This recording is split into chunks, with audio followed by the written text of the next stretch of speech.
Hello there, it's Wally here. How do you make the most of the opportunities that we've got this year?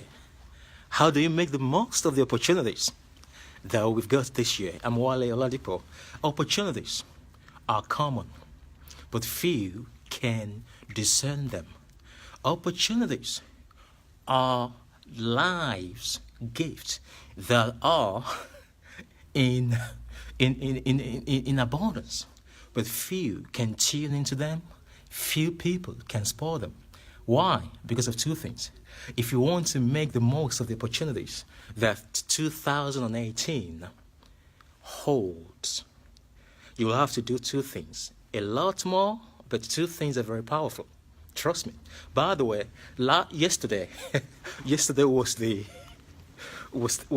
cut-off day for those who have set their New Year's resolutions.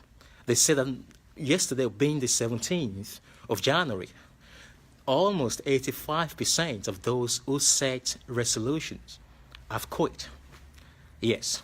Now, for you to be able to achieve your goals this year, to be able to make the most of the opportunities, I've got two suggestions for you. Number one, you have to set goals.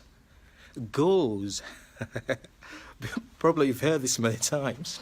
Until you understand the power of goal settings, you will not be able to attract the opportunities that are meant for you. Opportunities don't just get spotted, they get spotted by those with goals.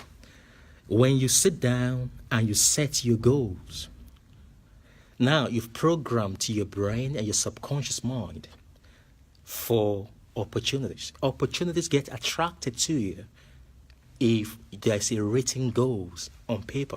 You go and try this.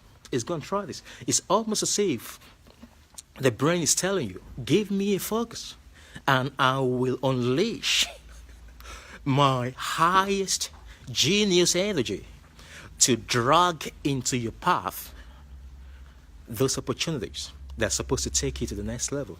So the number one thing is to sit down. If you've not done it before, I've always talked about this.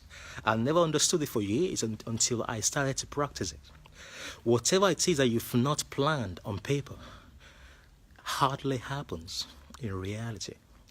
Have you ever seen an architect or a foreman building a building, just laying bricks and all the workers are running excavators doing something, just building something. Now you get to them, you say, well, what are you doing? It seems fascinating. What are you doing? And the foreman said, sorry. Well, we're just laying bricks. I have no idea what we're doing actually, to be honest. You tell the guy, are you crazy?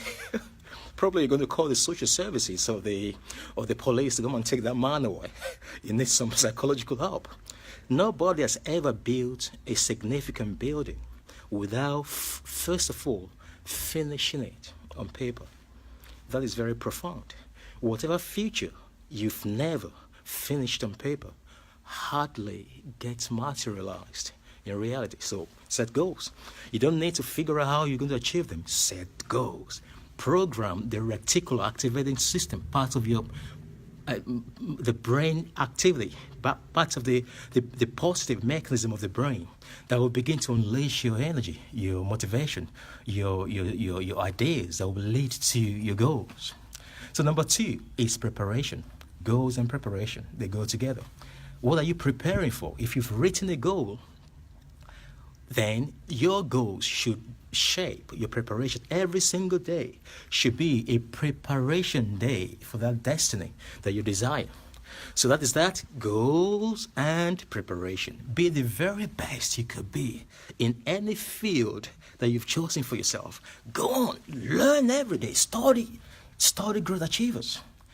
And it's just a matter of time. As David Henry Thoreau says, if you confidently, by the way, David Henry Thoreau was the Harvard psychologist, one of my favorites, psychologists. He said that if you advance positively in the direction of your goals and you endeavor to imagine the lives that you've created for yourself in your imagination, it says that you will meet with success in common hours and unexpectedly. Yeah, life wants to cooperate with you, but it doesn't know what you're doing. If there's no goal, you're not preparing for anything. And future is not guaranteed. I'm Wale Ladipo.